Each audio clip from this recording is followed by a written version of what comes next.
Welcome to today's deep dive. We're jumping into a really classic piece of literature today. Yeah, it's an old one, but a good one, from 1919, actually. Right, 1919. It's a book by Arthur W. Pink called The Sovereignty of God. And we've got, thematic analyses, chapter summaries, and some devotional excerpts based on his work to go through. Which is a lot of material to cover. It is. So our mission for this conversation is very specific. We are not here to get bogged down in, technical theological jargon or abstract academic debate. Please no, let's avoid the abstract debates. Exactly. Instead, from a conservative evangelical perspective, we want to discover how grasping this idea, the absolute unrestricted rule of God, is actually a deeply practical truth for your life. Yeah, it's not just head knowledge. Right. We're looking at how this concept can radically deepen your faith, free you from anxiety, inspire a deeper love for Christ, and really empower you to live for Him more fully in your daily life. And it's a massive topic, obviously. But as Pink argues, it is really the most foundational truth a Christian can grasp. I mean, the way you view God's control, it entirely dictates how you navigate your daily life. So to really get to the heart of why this matters so much, I want you listening to just imagine you're a passenger on a flight, right? Okay. And suddenly the plane hits massive, violent turbulence. Like the cabin is violently shaking, the oxygen masks drop down, people are screaming. That is horrifying. Totally. And in a moment of sheer panic, the cockpit door just flies open. You look inside, and the pilot's seat is completely empty. Okay, yeah, that is an absolutely terrifying scenario. Yeah. That's the ultimate nightmare, really. Right. But consider an alternative. You look into that cockpit, and there I.S. a pilot. Mm-hmm. But he's frantically pushing buttons, sweating profusely, looking over his shoulder at the passengers and yelling like, "I'm trying my best back here, guys, but the wind's just too strong. I really hope we make it." Oh, wow. You could argue that is actually worse. Really? How so? Well, I mean, you have someone in the seat of authority, right? But they have no actual control over the storm itself. They're just as much a victim of the elements as the passengers in the back. Exactly. And that image of a pilot who genuinely wants to help but is ultimately powerless against the elements, that is how a staggering number of people today, deep down, actually view God. Yeah, they really do. And Pink wrote this book over a century ago to push back against a trend he saw taking over modern Christianity. He felt people were watering down the nature of God, painting him as this disappointed spectator. Like a deity filled with benevolent intentions, trying his best to bless people and save the world, but he's constantly thwarted by human free will or the devil or just, the chaos of nature. Right. And Pink's entire premise is just a direct assault on that panicked pilot theology. Before we can even touch on how this impacts your daily life, we have to establish his baseline definition of sovereignty. Which is what exactly? For Pink, to say God is sovereign is simply to declare that God is God. He possesses absolute, irresistible authority over everything in the universe, and he is actively governing it all. Okay, I want to test that idea of active governing because I think a lot of us default to a different mental model. Like what? Like, it's tempting to view God as a brilliant watchmaker. In this view, he builds the universe, winds it up with all these unbreakable laws of nature, gravity, weather patterns, physics, biology, and then he just steps back. The hands-off approach. Right. He crosses his arms and watches it run on its own. Yeah. He is the owner of the watch, but he's hands-off unless there's an emergency. Yeah, Pink dismantles that watchmaker analogy completely using the biblical text. He argues that God didn't just wind up the universe. He is actively turning every single gear, every single second. Oh, wow. Every gear. Every gear. Pink points out that God controls inanimate matter and irrational creatures just as much as human history. I mean, he directs the storms, he withholds the rain, and he actively guides the rise and fall of entire nations. The sources mention the animals going into Noah's Ark as a prime example of this, actually. Which, when you really think about the mechanics of that story, it's wild. It really is. You have these ferocious animals, lions, bears, wolves. Right. By their very instinct, they are wild, chaotic, and predatory. Right. Yet they peacefully march 2 by 2 into a wooden boat. That isn't nature taking its course. That is a sovereign creator overriding natural instincts to accomplish his specific plan. Yeah, that's the perfect illustration of Pink's core thesis. God does as he pleases, only as he pleases, and always as he pleases. No one can stay his hand or say to him, what are you doing? He isn't reacting to the universe. Exactly. The universe is reacting to him. Which gives you, listening right now, a profound baseline for your daily life. Just think about the implications of that. If the universe were running on blind fate, or if it were constantly at the mercy of human chaos and random change. You have every reason to be terrified. Absolutely. You would live in a state of terror. But if a perfectly wise and completely good God is at the helm, a God who is never taken by surprise, you finally have a firm anchor for your soul. But, an anchor is only comforting if you trust the one holding the chain. Which brings us to the most difficult hurdle in this entire conversation, I think. Yeah, the suffering question. Right. If we establish that God is in complete control of every single detail, what happens when life shatters? When the biopsy results are bad, when you lose your job, or when a relationship just falls apart? How does a massive, absolute, unrestricted God meet a person in their actual pain? Exactly. It's the hurdle that trips up so many people, because absolute sovereignty can sound incredibly cold. It sounds like a legal decree handed down from a distant courtroom. Yeah, it does. But the sources highlight a really striking metaphor Pink uses here. He insists that the doctrine of God's sovereignty is not some cold file in a theological cabinet. He calls it a divine cordial. A divine cordial. Yeah. In the traditional sense, a cordial is a strong medicine meant to revive a fainting soul. Oh, I see. Pink is arguing that when tragedy strikes, you don't need a philosophical puzzle to solve. You need a pillow to rest your head on. The sovereignty of God is that pillow. It's the deep assurance that absolutely nothing comes into your life without first passing through the deliberate counsel of heaven. So the comfort isn't in understanding why the turbulence is happening, but knowing that the turbulence itself is in the hands of the pilot. The suffering isn't random. Precisely.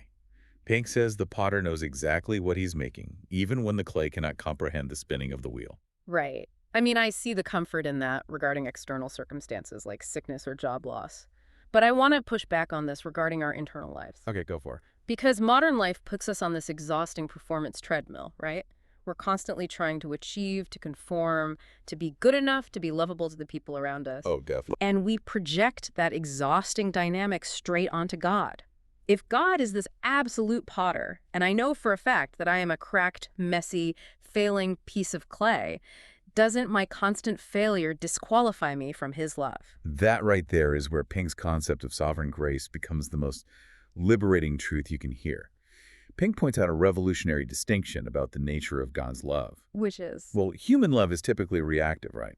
We love things because we find them lovely or valuable. But God's love does not find something lovely in us. It creates loveliness in us. Wait, let's slow down and examine the mechanics of that. How does sovereign love actually create loveliness? Because, frankly, if I am broken, God just declaring me lovely sounds like a legal fiction. It's not a legal fiction at all. It's an act of transformation. Pink grounds this in the concept of regeneration. Because God is sovereign, his grace doesn't just invite you to change, it provides the actual power for the change. So it's not dependent on my willpower. Exactly. His love is based entirely on his own good pleasure, not your performance. When he sets his love on someone, the Holy Spirit actively goes to work in that person's heart, cultivating new desires, new affections, and the actual fruits of a changed life. Like patience, kindness, obedience. Yes, the loveliness is produced by his Spirit working within you. Wow. That fundamentally shifts the entire perspective. If God's love depended on your inherent goodness or your ability to keep it together, you'd be in constant danger of losing his love the moment you messed up. You'd be exhausted. You would. But because his love flows purely from his own sovereign, unchangeable choice, it's an unbreakable bond. You are not loved because you're good. You're loved because he is good. That's beautifully put. So for anyone exhausted by trying to prove their worth, this means you can finally step off the treadmill. You can just rest. But accepting that rest usually triggers the biggest objection people have to Pink's work. Pink calls it the Gordian knot of theology. The Gordian knot, referencing the ancient legend of a knot so complex it was impossible to untie. Right. And in this case, the knot is the tension between God's absolute sovereignty and human responsibility. Because if God's love is unconditional, and if his plans for the universe are entirely unstoppable, the logical next question is, well, why do anything? Right. Does resting in God's sovereignty just breed passivity? Do I just sit on my couch, eat chips, and wait for heaven to arrive? It's the most common critique by far. But Pink systematically shows that far from making us passive, a true understanding of sovereignty is the only thing that actually empowers action. Okay, how so? He points to the Apostle Paul in the book of Philippians, chapter 2. Believers are commanded to work out your own salvation with fear and trembling. That is a clear call to active, diligent, sweat-inducing human effort. Right, that sounds very active. But Pink draws our attention to the very next verse, which provides the foundation for that effort. For it is God which worketh in you both to will and to do of his good pleasure. I see. So we don't work out our faith in a vacuum. We actively work because God is actively working in us. The sovereignty of God is the engine that makes our human action possible. We aren't robots, but we also aren't operating on our own limited battery power. And that dynamic applies to every area of the Christian life, especially the areas where we struggle the most to understand God's plan. Okay, well, let me throw the hardest practical pushback at you then. Right, I'm ready. Prayer.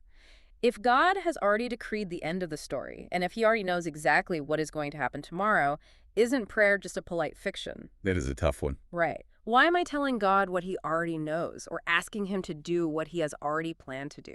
Pink addresses this head-on by making a crucial distinction between ends and means. God doesn't just ordain the end, the final result. He equally ordains the means, the specific steps and actions required to arrive at that result. So prayer isn't an attempt to change God's mind. No, not at all. Or inform him of a situation he missed. Prayer is a divinely ordained instrument. It's the mechanism he uses to bring about his will. Exactly. The sources bring up Pink's use of the prophet Daniel to illustrate this. Oh, Daniel in the lion's den. Well, earlier, Daniel was living in exile in Babylon. He was reading the prophecies of Jeremiah, and he realized that God had explicitly promised the captivity would last exactly 70 years. Okay. And those 70 years were almost up. Now, if Daniel believed in the kind of fatalistic passivity you mentioned earlier, he would have closed the scroll, sat back, and said, well, God promised it, so I'll just wait for it to happen. But he doesn't do that. Not at all. Yeah. Because Daniel read that God had promised it, Daniel set his face to the Lord. He fasted, put on sackcloth, and prayed with intense fervency for the end of the captivity. Interesting. Daniel understood that his passionate prayers were the ordained means to bring about the promised end. That really rescues prayer from feeling like a pointless exercise. You aren't trying to bend God's will to match yours. You're aligning your heart with his will and actively participating in the very method he has chosen to bring his plans to pass. And Pink urges his readers to apply that exact same submission to their everyday human planning. There's a fascinating anecdote in the sources that perfectly captures the danger of forgetting this. It involves the British monarchy in the early 1900s. Oh, I love a good history story. Let's hear it. So in 1902, Queen Victoria passed away, and the grand coronation for her eldest son, Edward VII, was being meticulously planned. This was a massive global event. I can imagine. Invitations were sent out to kings, emperors, and dignitaries all over the world. But as Pink notes from the historical record, on all the printed proclamations and grand schedules, the planners omitted a traditional two-letter abbreviation, DV. DV standing for Deo Volente, which is Latin for God willing. Yes, they planned this monumental human achievement with absolute certainty, completely leaving God's sovereign permission out of the equation. Uh-oh. Yeah. And what happened? God intervened. Right before the event, Prince Edward was suddenly stricken with a severe case of appendicitis. He had to undergo emergency surgery, and the entire magnificent coronation had to be postponed for months. All of those arrogant human plans were entirely frustrated by a single biological anomaly. It's a really vivid reminder of what the book of James talks about, actually. The sheer arrogance of declaring exactly what we will do tomorrow, forgetting that our lives are just a vapor. James says we ought to say, if the Lord wills, we will live and do this or that. Pink isn't saying we shouldn't plan. He is saying our plans must bow to the sovereign. Which translates into a deeply practical takeaway for your life. Your career goals, your financial plans, your vision for your family, they all need to be held with open hands. Absolutely. True freedom isn't the ability to do whatever you want whenever you want. True freedom is eagerly participating in wise planning and diligent effort, but maintaining a deep, resting posture of thy will be done. And that posture of thy will be done doesn't stop at our internal prayer lives or our personal calendars. It extends to how we interact with the world around us. Just as prayer is an ordained means, so is our outward action in the world. Specifically, the mandate to share our faith. Evangelism. Now, this is where the rubber really meets the road for a lot of Christians, because human logic dictates that if God has already chosen who will be saved, a concept Pink refers to as election, meaning God's predetermined choice to save a people for himself, not based on any foreseen human merit. Right. Election. If that's true, then why bother evangelizing at all? The argument is, if God is going to save them, he'll save them. But Pink makes the counterintuitive claim that this doctrine is actually the greatest possible fuel for the weary evangelist. It is the only thing that prevents total burnout, honestly. To illustrate this, the sources look at the historical example of John G. Paton, a missionary to the New Hebrides Islands in the South Pacific. Okay, what was his story? Well, Paton went to a place of extreme danger. He faced constant threats to his life, hostile tribes, and for decades he endured utterly fruitless labor. I mean, he saw almost no converts for years on end. The emotional toll of that kind of rejection is staggering, and you don't even have to be a 19th century missionary to feel that.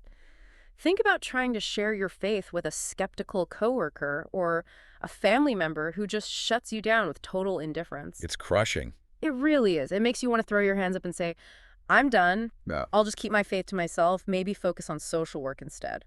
But what sustained John G. Paton through decades of hardship was his unshakable belief that God was sovereignly building his church.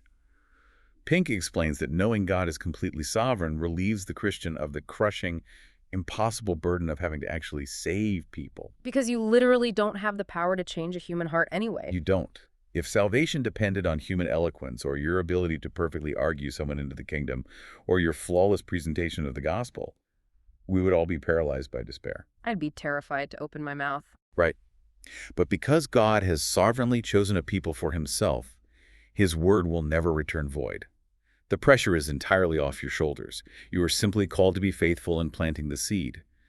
God, and God alone, is responsible for the harvest. So if you are feeling burned out in your faith or exhausted from trying to be the perfect witness to your friends and family, you need to hear this. You can serve without despair, and you can obey without panic. Your faithful labor, your quiet conversations, your prayers for your loved ones, none of it is ever wasted. Because the final outcome isn't resting on your fragile performance. Exactly. The outcome is already secured by the King. When you synthesize all of Pink's arguments, God's absolute sovereignty over the spinning of the universe, over the deepest pains of our suffering, over the miracle of our salvation, and over the daily actions of our lives, it all points toward one single destination. A life of profound peace and adoring worship. Yes.